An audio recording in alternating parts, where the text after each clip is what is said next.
দর্শক, আমি মোহাম্মদ আজিজুর বিশ্বাস, আর আমি এই মুহূর্তে রয়েছি লোহাগড়া উপজেলা স্বাস্থ্য কমপ্লেক্সে। আর আমার ক্যামেরার সামনে যে বৃদ্ধ মহিলাকে দেখছেন, তাকে কিন্তু মহাজন এলাকা থেকে স্থানীয় লোকজনরা অসুস্থ অবস্থাতে তাকে উদ্ধার করে লোহাগড়া উপজেলা স্বাস্থ্য কমপ্লেক্সে নিয়ে আসে। আর তিনি লোহাগড়া উপজেলা স্বাস্থ্য কমপ্লেক্সের নতুন যে ভবন রয়েছে 3 তলার, মহিলা ওয়ার্ডের 8 নম্বর বেডে আছে। তার কোনো পরিচয় পাওয়া যাচ্ছে না। সম্ভবত তিনি স্ট্রোক করেছেন। তার হাতে কিন্তু আমরা একটু ইনজুরি দেখতে পেয়েছি, হাতে ব্যান্ডেজ করা রয়েছে। এর পরবর্তীতে কিন্তু তাকে উদ্ধার করে স্থানীয় লোকজন, পথচারীরা মিলে।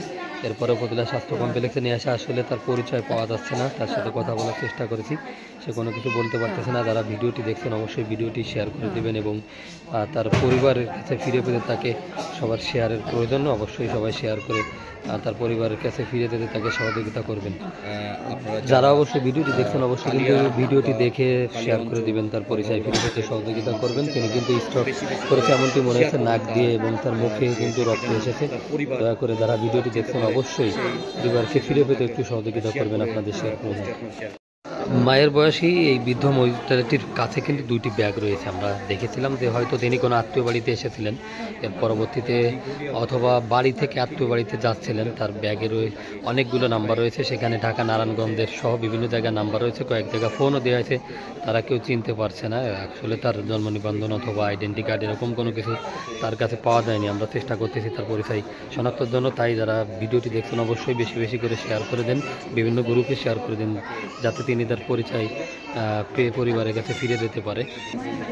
তিনি হয়তো মেয়ে বাড়ি অথবা কোনো আত্মীয় বাড়িতে যাচ্ছিলেন। একটি ব্যাগে কিন্তু কচু রয়েছে, অর্থাৎ মাই হবেন যে তিনি হয়তো সন্তানের জন্য, মেয়ের জন্য, ছেলের জন্য নিয়ে যাচ্ছিলেন আত্মীয় বাড়িতে।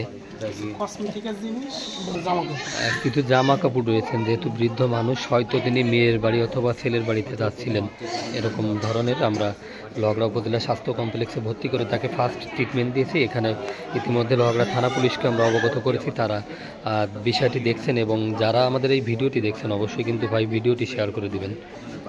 তিনি লোহাগড়া উপজেলা স্বাস্থ্য কমপ্লেক্সে ভর্তি রয়েছেন নতুন বিল্ডিংয়ের 3 তলায়, এবং 8 নম্বর যে সিট রয়েছেন সেখানে কিন্তু তিনি ভর্তি। পানি নিয়ে গিয়ে দিয়ে যে মহিলা অসুস্থ, কথা বলতে পারতেছে না। পরে আমরা পানি একটু মাথায় পানি দিয়ে পরে এই অবস্থা, এখন কি করবো? কি অবস্থা দেখেছেন ওখানে? উনি অসুস্থ হয়েছে, রক্ত বেরোচ্ছে হাতের এখান থেকে, মুখ দিয়ে এভাবে জ্বালা পড়তেছে, এই ধরনের দেখতেছি। পরে আমাদের কারখানার ছেলেরা ওরা বলছে যে ওরা ওই যে পিলার বানাবে ওইসব বলেছে, আমরা তো যেতে পারবো না, মহিলা মানুষ আপনারা যদি একটু নিয়ে যান। ওনার ওইখানে রেখে গেল কারা? রেখে যায় না, ওই যে ওনার ভ্যানে ছিল, ওই যে ভ্যানোলা, ওই ভ্যান থেকে পড়ে গেছে, ওই ভ্যানোলাই নিয়ে আসছি আবার। ও ভ্যানোলা আসছে? হ্যাঁ হ্যাঁ, ভ্যানোলাতে সাথে নিয়ে এসেছি, ওই ভ্যানে ছিল। আপনার ভ্যানে ছিল? উনি কোন জায়গা থেকে উঠলো ভ্যানে? না, মহাজন থেকে। হ্যাঁ, কোলা এসে পড়ে যায়। হ্যাঁ, কোলা এসে পড়ে যায়, মানে স্ট্রোক করে মাথা ঘুরে স্ট্রোক করে পড়ে গেছে নিচে। আপনার ভ্যানের থেকে পড়লো? হ্যাঁ, আমার থেকে পড়ে গেছে। পরে আপনি উদ্ধার করে নিয়ে আসছেন? পরে আমি এনাদের ডাক দিয়েছি, ডাক দিয়ে উদ্ধার করে নিয়ে আসছি। আপনার বাড়ি কোথায়? আমার বাড়ি মাটিয়াডাঙ্গা। আপনার নাম কি? মিস্তার সর্দার। উনি কোন জায়গা থেকে আসলে এরকম কিছু ওই আপনার এলাকাতে এরকম? মহাজনের উপর। আপনি মহাজন